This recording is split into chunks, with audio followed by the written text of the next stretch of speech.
The conference room erupted in applause as Daniel signed the final page. His company had just closed a deal worth $300 million. At 42 years old, he'd built an empire from nothing, and today felt like the crown jewel of his career. His team was celebrating, champagne glasses clinking, everyone patting him on the back. But Daniel barely smiled. He felt empty, like he'd been feeling for the past year. Success didn't taste the same anymore. His assistant knocked on his office door an hour later. "Sir, the mail came. There's a package for you. No return address?" Daniel looked up from his laptop, barely interested. "Just leave it on the desk." The brown package sat there for hours while he took calls and reviewed contracts.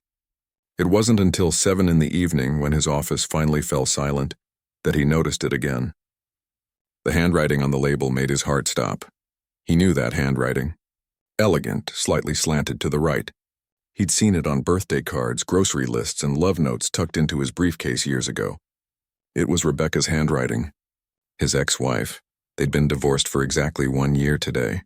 He hadn't realized the date until this moment. How fitting that she'd remember when he'd forgotten. His hands shook as he opened the package. Inside was a leather journal, the one he'd given her on their first wedding anniversary. Back when he still remembered anniversaries. Back when he still came home for dinner. Beneath the journal was a USB drive and a handwritten note on cream-colored paper. The note was short, just one sentence that felt like a punch to his chest. "You asked me once what you missed while building your empire. Now you can see." Daniel stared at the USB drive. Part of him wanted to throw it away, to protect himself from whatever was on it, but he couldn't. His curiosity mixed with dread as he plugged it into his computer. The folder that opened contained hundreds of files. Video files. Each one was dated and labeled with a simple description. His cursor hovered over the first one, dated 3 years ago. The label read, "Your birthday." He clicked it. The video opened on their dining room, the one in the house they used to share. Rebecca sat alone at the table, wearing the blue dress he'd always loved. In front of her was a homemade chocolate cake with candles slowly melting into the frosting. The room was decorated with balloons and streamers. She was crying. Daniel watched as she checked her phone, wiping tears from her cheeks. She called someone, probably him, and waited. No answer. She tried again. Still nothing. After the third attempt, she just sat there staring at the cake, watching the candles burn down. Then she spoke to the camera, her voice breaking. "It's 10:30. I've been waiting since 6. I made your favorite cake. I know you're busy with the Singapore deal, but Daniel, it's your birthday. Our home feels so empty." She blew out the candles alone, made a wish that would never come true, and turned off the camera. Daniel felt sick. He remembered that night. He'd been in a hotel conference room halfway across the world, celebrating the deal with clients and champagne. He'd completely forgotten his own birthday. When Rebecca had called, he'd silenced his phone, annoyed at the interruption. He clicked the next video. This one was labeled "My Gallery Opening." Rebecca stood in a beautiful art gallery wearing an elegant black dress. Her paintings hung on the walls around her. This was the opening she'd worked on for 2 years. He remembered her talking about it, though he'd barely listened at the time. In the video, people milled around, admiring the artwork, but Rebecca kept glancing at the door, checking her phone, waiting. Her best friend came over and hugged her, whispering something. Rebecca nodded, forcing a smile. "He's not coming," she said to the camera later that night, alone in the empty gallery. "He texted 2 hours ago. Another emergency meeting. He promised this time would be different." "They always are." Daniel's stomach twisted. He'd sent flowers the next day, thinking that made up for it. He'd told himself business came first, that she understood. He clicked another video, and another. Each one was worse than the last. There was footage of Rebecca sitting in a hospital waiting room, her arm in a sling, calling him over and over. She'd been in a minor car accident. Nothing serious, but she was scared and alone. He'd been in back-to-back meetings, his phone on silent. There was a video of their anniversary dinner. Rebecca had made reservations at the restaurant where they'd had their first date. She sat alone for an hour before the waiter finally brought her the check. She'd ordered his favorite meal anyway, hoping he'd show up. There was footage of Christmas morning. Rebecca had decorated the entire house, bought thoughtful gifts, and prepared a special breakfast. She waited until noon before opening presents alone. talking to the camera about how this would be the year things changed. But the video that broke him was labeled simply, "The Loss." Rebecca sat on their bathroom floor, her face pale and tear-stained. "I lost the baby today," she said to the camera, her voice hollow. "I've been trying to tell you for 3 weeks that I was pregnant, but you've been too busy to listen. Too many meetings, too many calls. And today, when I needed you most, you were closing the Tokyo deal." Daniel's vision blurred. He didn't remember this. How could he not remember? He tried to think back to that time, that trip to Tokyo. It had been 18 months ago. Had she tried to tell him? Had there been signs he'd missed? He grabbed the journal with shaking hands and flipped it open. Rebecca's handwriting filled every page. These were her private thoughts, her feelings, her slow realization that their marriage was dying. One entry read, "I don't think Daniel sees me anymore. I'm like furniture in his life, present but unnoticed. I could disappear tomorrow and he'd only notice when he couldn't find his dry cleaning." Another entry months later. "I suggested counseling again today. That's 6 times now. He said yes but never called the therapist. I'm tired of fighting for someone who won't fight for us." And finally, the last entry written a week before she'd asked for divorce. "I'm not angry anymore. I'm just empty. I've spent 3 years trying to fit myself into the corners of his life, making myself smaller, quieter, less demanding. But I'm disappearing. If I don't leave now, there won't be anything left of me to save." Daniel closed the journal and stared at the ceiling. The office felt too small, the air too thick. He'd built a billion-dollar company, earned the respect of everyone in his industry, and achieved every goal he'd ever set. But he'd lost the only person who'd ever truly known him. The only person who'd loved him before the money, before the success, before he'd become whoever he was now. He picked up his phone and called his brother, not caring that it was 2 a.m. "Tom? I need to talk. I just realized something terrible." His brother's sleepy voice came through. "What's wrong?" Daniel's voice cracked as he spoke. "I destroyed the best thing in my life and I didn't even know I was doing it." The city light sparkled below his office window. From up here, the world looked small and conquerable. But Daniel felt like he was falling, the ground rushing up to meet him, and there was no one left to catch him. He'd won everything and lost what mattered most. And the worst part? He'd never even noticed until it was too late. Daniel didn't sleep that night. He couldn't. Every time he closed his eyes, he saw Rebecca sitting alone at that dinner table waiting for him. He saw her crying in the hospital waiting room. He saw her face when she talked about losing their baby, a baby he never knew existed. At 6 a.m, he was back at his computer, clicking through more videos. He needed to see everything. He needed to understand how badly he'd failed. There was a video from a weekend 3 years ago. Rebecca had planned a surprise trip to the mountains for their anniversary. She'd packed bags, booked a cabin, arranged everything. In the video, she sat in their living room with packed suitcases by the door, wearing hiking boots and an excited smile. Then his call came. He couldn't hear his voice in the video, but he watched Rebecca's face change. The smile faded. Her shoulders dropped. She listened, nodded, and said, "Okay," in a small voice. She unpacked the bags, alone, and spent the anniversary weekend organizing his home office while he flew to London for a meeting that probably could have waited. Daniel pressed his palms against his eyes. How had he become this person? When did work become more important than the woman he'd promised to love forever? The next video was from their kitchen on a random Tuesday evening. Rebecca was cooking dinner, dancing a little to music he couldn't hear. She looked happy in that moment. Then she glanced at the clock. 7:30, 8 o'clock, 9 o'clock. The food got cold on the plates. Rebecca wrapped everything up and put it in the fridge. She'd cooked his favorite meal, pot roast with roasted vegetables. He remembered loving that dish.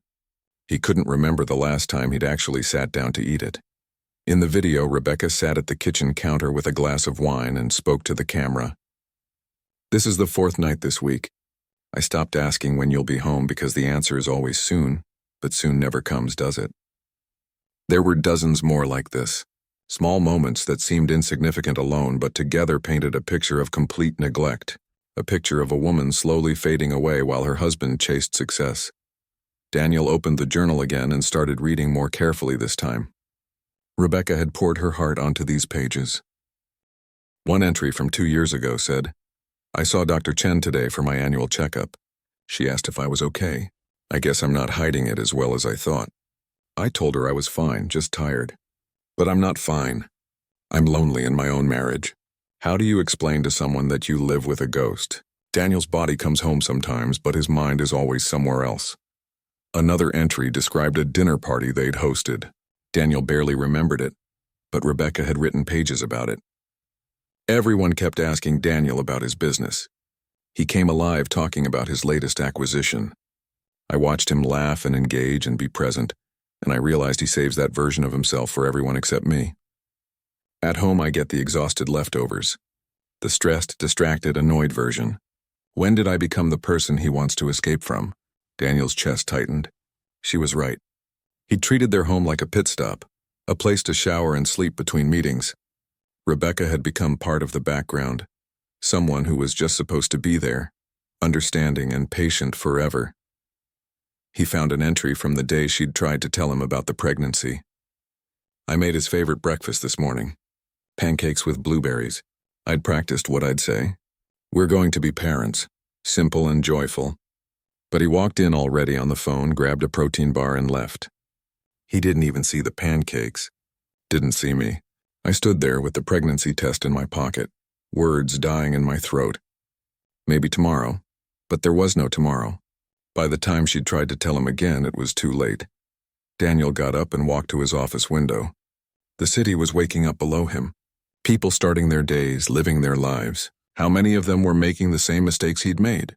How many were too busy climbing to notice they were alone at the top? His phone rang. It was his brother, Tom, calling him back from the middle of the night conversation. "You still at the office?" Tom asked. "Never left. Want to tell me what happened?" Daniel told him everything.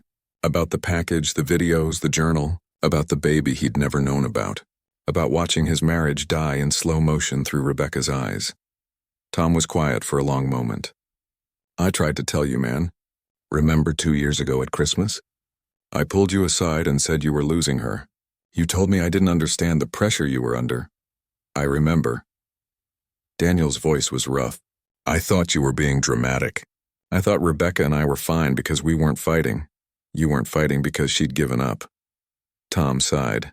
"Rebecca used to call my wife sometimes, just to talk to someone. She said it was like being married to a stranger. You were there but not there, you know?" Daniel hadn't known. He'd been completely blind to it all. He spent the entire day watching more videos and reading more journal entries. He canceled all his meetings. His assistant looked concerned, but he didn't care. For the first time in 20 years, work wasn't his priority. One video showed Rebecca at a friend's wedding. She sat at their table alone because Daniel had bailed at the last minute. When it came time for couples to dance, she went to the bathroom and cried. "Everyone keeps asking where my husband is," she said to the camera later. "I've run out of excuses. The truth is, I don't know where he is half the time. Not physically. I know he's at the office or on a plane. But where is he emotionally? Where did the man I married go?" Daniel remembered that wedding. He'd sent her with his credit card and told her to buy something nice, as if money could replace his presence. The journal had an entry from a therapy session Rebecca had gone to alone. The therapist asked if Daniel and I still had fun together. I couldn't answer. "We don't do anything together anymore. No movies, no walks, no lazy Sunday mornings. We're roommates at best." She asked if I'd told him how I felt. I laughed. "I've tried dozens of times. He either doesn't hear me or promises to do better. Then nothing changes. I'm tired of begging my own husband to notice me." Later entries showed her acceptance of the situation. She stopped trying to plan things. Stopped waiting up for him. Stopped expecting anything at all. The entries became shorter, more matter of fact. Daniel came home at midnight again. I was already asleep. He was gone before I woke up. Then one entry simply said, "I went to see a lawyer today, just to explore my options. I felt guilty, like I was betraying him. But then I realized you can't betray someone who isn't really there." Daniel closed the journal. His whole body ached like he'd been in a physical fight. In a way, he had been, fighting with the truth of who he'd become. He looked at the photos on his desk, professional shots from business magazines, award ceremonies, him shaking hands with important people.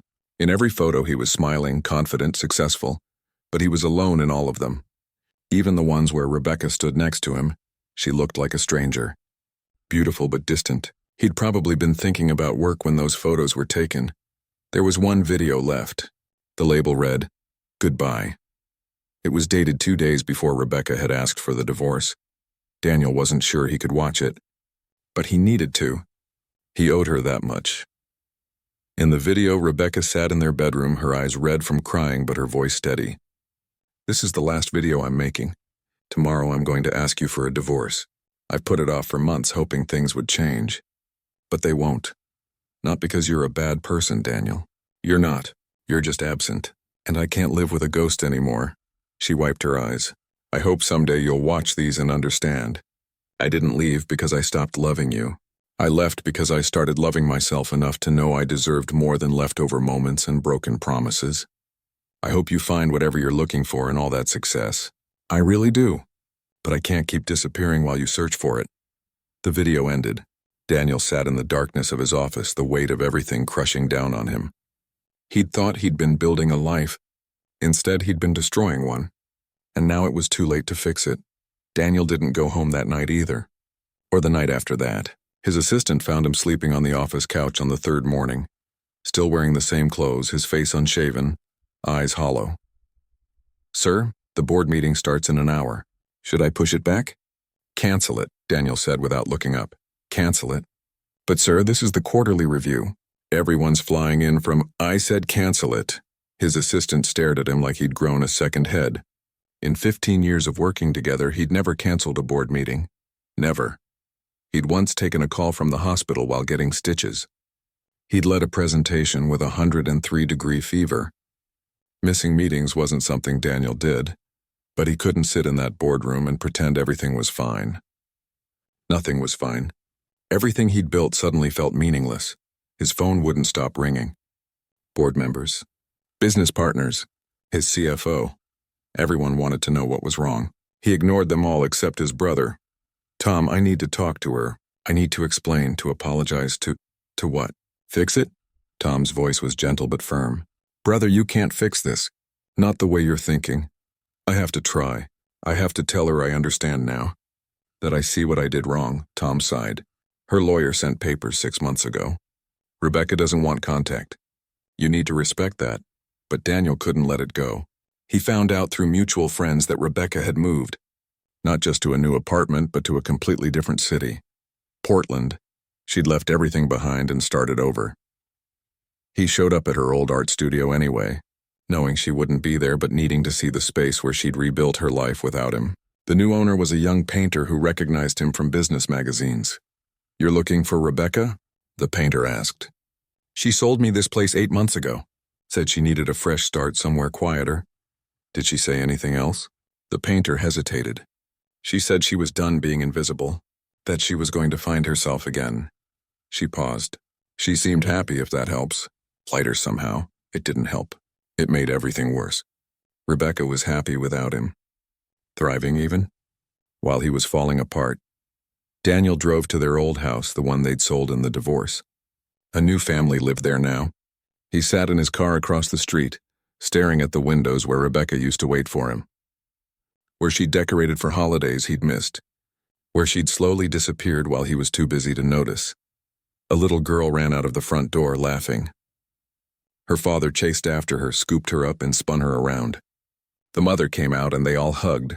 Just a normal family moment on a Tuesday afternoon. The kind of moment Daniel had never made time for. His phone rang again. His CFO this time, he answered, mostly out of habit. "Daniel, what's going on? You've missed 3 days of meetings. The Hong Kong deal needs your signature. The investors are getting nervous.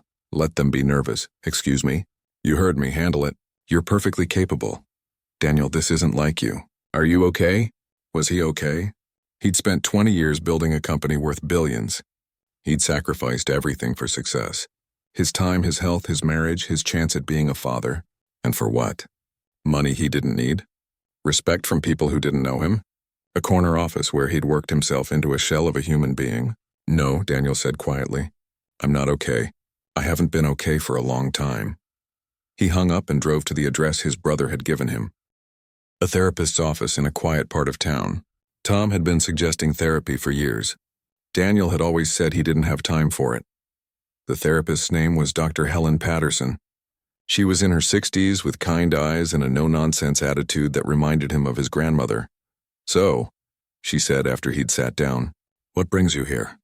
Daniel pulled out his phone and showed her the video of Rebecca sitting alone at the dinner table on his birthday. Then the one from the hospital. Then the gallery opening. He talked for an hour straight, barely taking a breath. Dr. Patterson listened without interrupting. When he finally stopped, she leaned back in her chair. "You want me to tell you how to get her back," she said. "It wasn't a question. I want to fix this. I want to fix what I broke. Daniel, you can't fix a marriage that's already ended. What you can fix is yourself. But I need you to be honest with me. Are you here because you miss Rebecca or because you don't like losing?" The question hit him like cold water. He opened his mouth to say of course he missed Rebecca. But Dr. Patterson's steady gaze made him pause. "I don't know," he admitted finally. "Maybe both. At least that's honest." She pulled out a notepad. "Tell me about your father. What does my father have to do with this?" "Humor me." Daniel talked about his dad.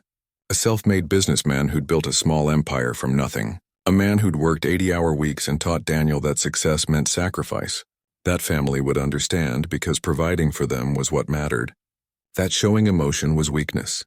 "Your father died 3 years ago, correct?" Dr. Patterson asked. "Yes, heart attack at his desk." "And what was your relationship like with him?" Daniel thought about it. "Distant, I guess. He was always working. I barely saw him growing up. Did you resent him for that?" "No, I understood. He was building something important." Dr. Patterson nodded slowly.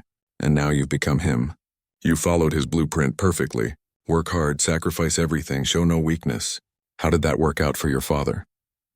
Daniel felt something crack inside him. He died alone. My mother had left him years before. My sister didn't speak to him. I was the only one at his funeral who cried, and honestly, I'm not sure if I was crying for him or for the relationship we never had. And yet you chose to follow the same path. I didn't choose it. It just happened. Nothing just happens, Daniel. We make choices every day. You chose work over your wife. Over and over again. Those were active choices, not accidents. Daniel wanted to argue, but he couldn't. She was right. Every canceled dinner, every missed anniversary, every ignored phone call had been a choice. He'd chosen his father's legacy over his own happiness. I found something else, Daniel said, pulling out Rebecca's journal. He read Dr. Patterson some of the entries. About the miscarriage. About feeling invisible. About giving up, she tried to tell me. His voice broke. For 3 years she tried. And I didn't listen. Why didn't you listen? I thought I had time. I thought she'd always be there. I thought providing for her was enough. Dr. Patterson leaned forward. Let me ask you something. If Rebecca were here right now, what would you say to her? Daniel thought about all the apologies he'd rehearsed in his head. All the explanations. All the promises to do better. But sitting in that office, facing the truth, he realized what he really needed to say. I'd tell her she was right to leave. That she deserved better than what I gave her. That I hope she finds someone who actually shows up. That's growth, Dr. Patterson said. Real growth. Most people in your position would still be trying to win their ex back, making promises they can't keep. You're accepting responsibility. That's the first step. First step to what? To becoming the man you should have been all along. Not for Rebecca. That ship has sailed, but for yourself. And maybe someday for someone else. Daniel left that session feeling worse but also strangely lighter. For the first time, he wasn't trying to fix the unfixable. He was just trying to understand it. Over the next few weeks, he learned things about himself he'd never wanted to face. That he'd used work to avoid intimacy. That he'd measured his worth in achievements because he didn't know how else to value himself. That he'd become his father despite promising himself he never would. His company kept running without him. His CFO handled everything smoothly. The world didn't end because he wasn't in every meeting. If anything, his absence seemed to energize his team. They made decisions faster without waiting for his approval. Daniel realized something painful. He wasn't as essential as he'd thought. The company he'd sacrificed everything for would be just fine without him, but Rebecca was gone.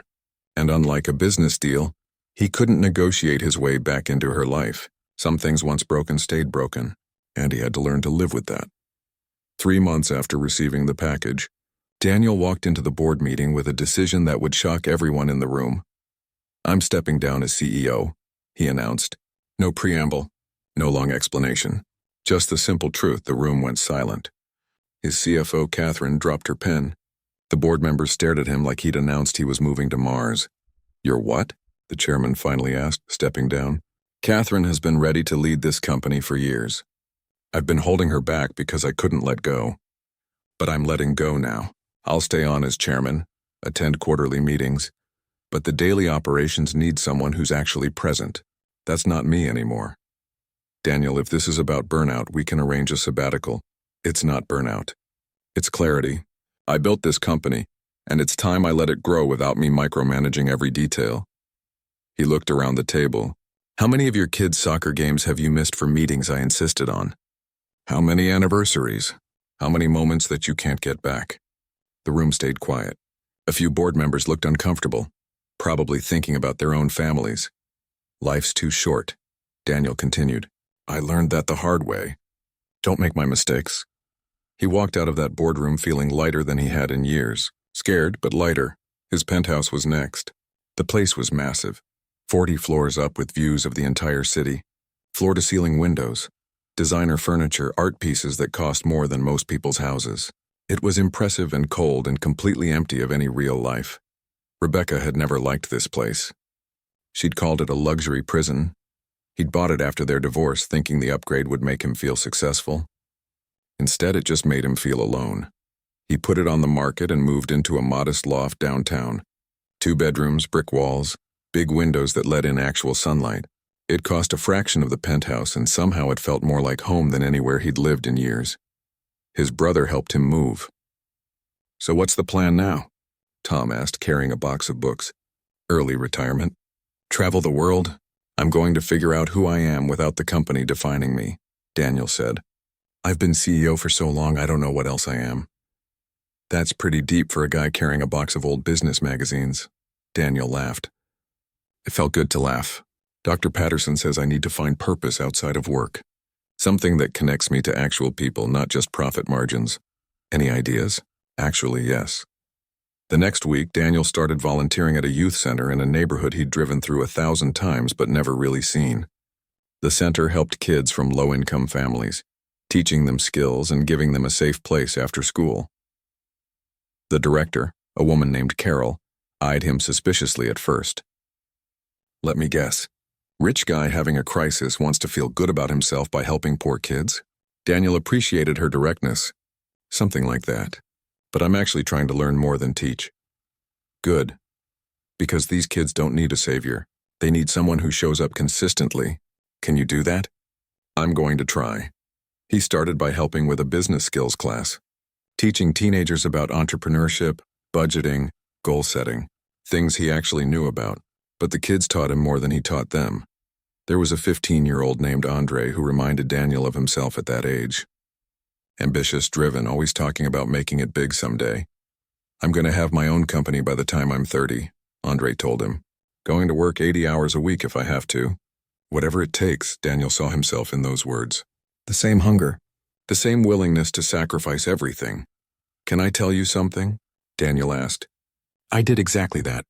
Built a billion-dollar company. Worked those 80-hour weeks. Got everything I thought I wanted." Andre's eyes went wide. "For real? Man, that's exactly what I want. I lost my wife in the process. Never had kids. Missed my own life while I was busy building an empire. You want to know what I'd tell my younger self if I could? What? Success means nothing if you're alone at the top. Work hard, yes, but don't forget to live. Don't forget the people who love you. Because money can buy a lot of things, but it can't buy back time." Andre was quiet for a moment. "My dad left when I was 6. He was always working, always chasing the next thing. Mom says he chose his career over us." "I'm sorry," Daniel said, and he meant it. "I almost became that guy. Actually, I did become that guy. I'm just trying to learn from it now." The kids kept him grounded. They didn't care that he'd built a successful company. They cared if he showed up on Tuesday like he said he would. They cared if he remembered their names and asked about their lives. They taught him that presence mattered more than presence. One afternoon, a 13-year-old girl named Maya was crying in the hallway. Daniel found her sitting against the wall, her math homework crumpled beside her. "Hey, what's wrong?" "My mom forgot to pick me up again. She's working a double shift and forgot. Again." Maya wiped her eyes. She's always forgetting stuff. Always too tired to talk. I know she's working hard for us, but sometimes I just want her to be there, you know? Daniel sat down beside her. I know exactly what you mean. And I bet your mom wishes she could be there too. Sometimes adults get so caught up in providing for their families that they forget their families need more than money. Did your parents do that? My dad did. And then I did the same thing when I grew up. Hurt someone I loved because I thought work was more important. He looked at Maya. Your mom loves you. Sometimes people just need a reminder that being present is the best gift they can give. He helped Maya call her mom, stayed with her until she got picked up. It was a small thing, but it mattered. These small things always mattered. He'd just been too busy to notice before. Months passed. Daniel's life looked completely different. He woke up without an alarm, went to therapy twice a week, spent afternoons at the youth center, had dinner with his brother's family every Sunday. He read books he'd bought years ago but never opened. He took walks without his phone. He learned to just exist without constantly achieving. His company was thriving under Catherine's leadership. The stock price was up. They'd landed 2 major contracts. Turned out the company didn't need him hovering over every decision. It needed space to grow. One evening, 6 months after the package arrived, Daniel sat down and wrote a letter. Not an email. An actual letter with pen and paper, the way people used to communicate. Dear Rebecca, he wrote, I don't expect you to respond to this. I don't even know if you'll read it. But I need to say some things. He wrote for hours, telling her everything he'd learned, thanking her for the package even though it had destroyed him at first, explaining how it had saved his life by showing him the truth. He apologized not with excuses but with genuine understanding of what he'd done. You were right about everything, he wrote. I was absent. I was selfish. I chose work over you 1,000 times and convinced myself it was for us. But it wasn't, it was for me. For my ego. For my father's ghost that I couldn't let go of. He told her about therapy, about stepping down, about the youth center, about learning to be present, about finally understanding what she'd been trying to tell him for years. I'm not writing this to win you back, he wrote near the end. I know that door is closed and you closed it because you had to. I'm writing because you deserve to know that your pain wasn't wasted. That the package you sent changed my life. That somewhere in Portland I hope you're happy. I hope you're with someone who shows up. Who sees you. Who doesn't make you feel invisible. He sealed the letter and sent it to her lawyer, the only address he had. Then he let it go. Whatever happened next was up to Rebecca. He'd said what he needed to say. 3 weeks later, his phone rang with an unknown number. His heart raced when he heard her voice. Daniel, it's Rebecca. I got your letter. Daniel's hand trembled as he held the phone. He hadn't heard Rebecca's voice in over a year. It sounded different somehow, stronger, more sure of itself. Rebecca. Hi. I wasn't sure you'd call. I almost didn't, she admitted. I read your letter 3 times. My therapist said I should think about whether responding would help me or hurt me. I decided it would help. How are you? The question felt inadequate, but he didn't know what else to say. I'm good. Really good, actually. Portland suits me. I'm teaching art therapy to people dealing with trauma. It's meaningful work. That sounds perfect for you. There was a pause. Not uncomfortable, just thoughtful. Your letter surprised me, Rebecca said finally. Not the apology. I expected that eventually. But the specificity of it, the understanding, you actually got it this time. It took your package to make me see. I was so blind, Rebecca. For so long, I know. That's why I left. I couldn't make you see something you weren't ready to see. She took a breath. Daniel, I need you to understand something. I'm calling because your letter gave me closure I didn't know I needed. But I'm not calling to reconcile. The words hurt, but he'd expected them. Hoped against them maybe, but expected them. I understand. Do you? Because in your letter you said you weren't trying to win me back, but I need to hear you say it now. I need to know you truly understand that we're not getting back together. Daniel looked out his window at the street below. A couple walked by holding hands, laughing about something. I understand. You've moved on. You're happy. And honestly, Rebecca, I'm glad. You deserve to be happy. You deserved it all along. I'm seeing someone, she said gently. His name is Chris. He's a therapist, actually. We met at a workshop 6 months ago. Daniel felt his chest tighten, but he pushed through it. Tell me about him. Are you sure? Yes. I want to know that you're with someone who treats you right. Rebecca was quiet for a moment, probably deciding if he meant it. He shows up. That's the simplest way to put it. When he says he'll be somewhere, he's there. He listens when I talk. He remembers the little things. Last week I mentioned I was craving this specific ice cream from a shop across town. He drove an hour to get it for me just because. Daniel smiled despite the pain. That's exactly what you deserve. He's not perfect. Nobody is, but he's present, and after everything, that's what I needed most. I'm happy for you. I really am. I believe you, Rebecca said. The old Daniel would have tried to compete, would have sent flowers or shown up in Portland trying to prove something. But you're different now, aren't you? I'm trying to be. I stepped down as CEO. I'm volunteering with kids, going to therapy twice a week, learning how to just be a person instead of a position. I'm proud of you, Rebecca said. And Daniel could hear that she meant it. It takes courage to change. Most people never do. I wish I'd changed while we were still together. But you couldn't. That's what I've learned in therapy.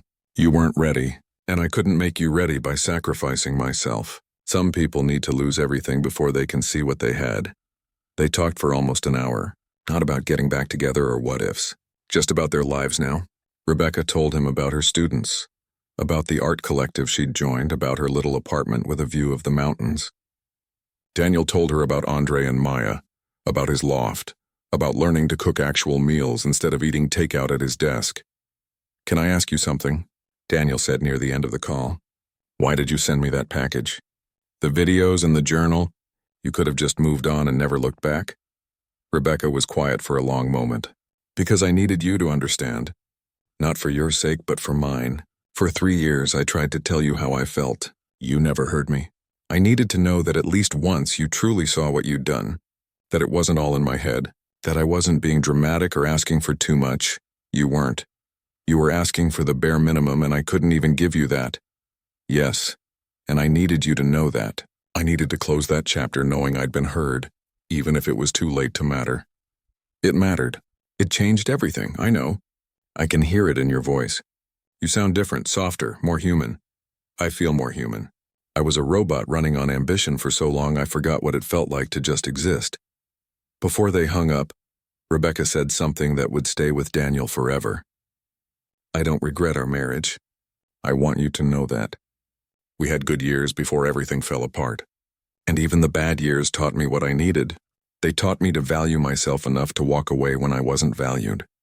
So thank you for that in a strange way. I regret hurting you. I know. But I've forgiven you. Not for you, for me. Because holding on to that anger was like drinking poison and expecting you to die. I'm done with poison. After they hung up, Daniel sat in silence for a long time. It was truly over. No chance of reconciliation. No hope of fixing what he'd broken. And somehow that was okay. Rebecca was happy. She'd found someone who treated her the way she deserved. That had to be enough. 3 months later, Daniel was at the youth center helping Andre prepare for a scholarship interview. The kid had really listened to his advice about balance. He was working hard but also making time for his family, for his friends, for his life. Mr. Daniel, Andre said, can I ask you something personal? Sure. Do you ever date? I mean, after your divorce, have you met anyone? Daniel thought about it. Not really. I've been focused on figuring myself out first.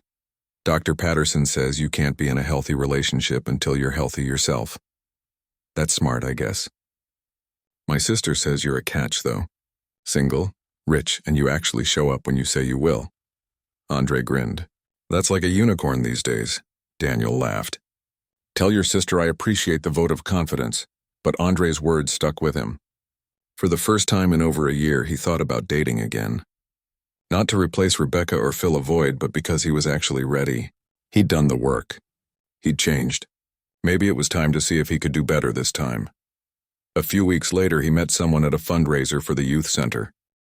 Her name was Claire, and she ran a nonprofit that provided meals to homeless families. She was passionate, funny, and completely unimpressed when she learned about his business background. Oh, you're one of those reformed workaholic types, she teased when he told her about stepping down as CEO. Let me guess, you had an epiphany and now you're trying to save the world? Something like that. Is it working? I'll let you know. Buy me coffee and tell me about these kids you work with. Their first date was simple. Coffee, then a walk through the park. Daniel's phone stayed in his pocket the entire time. He listened when Claire talked about her work. He asked questions. He was present. "This is nice," Claire said as they sat on a bench watching the sunset. "You're actually here. Do you know how rare that is?" "I'm learning," Daniel said. They started seeing each other regularly. Nothing rushed, nothing forced. Just two people getting to know each other. Claire had her own life, her own purpose. She didn't need Daniel to complete her. She wanted him to complement her, and there was a big difference. One evening, 6 months into their relationship, Claire found the leather journal on Daniel's bookshelf. The one Rebecca had returned. "What's this?" she asked. Daniel had never hidden his past from Claire. He told her everything. About Rebecca, about his failures, about the package that changed his life. "That's my reminder," he said, "of who I was and who I never want to be again." Claire opened it, read a few entries, and closed it gently. "She must have really loved you to try that hard." "She did. And I loved her too. I just didn't know how to show it in a way that mattered." "But you learned." "I'm still learning." Claire put the journal back on the shelf and took Daniel's hand. "We're all still learning. The difference is you're actually trying. That's what matters." A year after receiving Rebecca's package, Daniel stood in front of a group of parents at the youth center. He'd been asked to speak about work-life balance, about being present for your kids. "I'm not here as an expert," he told them. "I'm here as someone who failed at this completely. I had everything and lost what mattered most because I didn't show up. So I'm just going to tell you what I wish someone had told me." He talked about the videos, about Rebecca waiting at that dinner table, about the moments that seemed small at the time but accumulated into a marriage's ending, about his father's funeral with empty pews. "Your kids won't remember how much you worked or how much you earned," he said. "They'll remember if you were there, if you listened, if you showed up. Everything else is just noise." After the talk, a father came up to him with tears in his eyes. "I've been pulling overtime for months to save for a new house. But my son keeps asking me to come to his baseball games. I keep saying next time." "Go to the game," Daniel said. "The house can wait. Your son's childhood can't." That night, Daniel went home to his modest loft. He cooked dinner with Claire, laughing as they messed up a new recipe. They ate slowly, talking about their days, completely present with each other. His phone buzzed with an email. A business opportunity. A chance to consult on a major deal worth millions. The old Daniel would have jumped on it immediately. He deleted the email without responding and turned off his phone. Some things were more valuable than any deal. And he'd finally learned what those things were.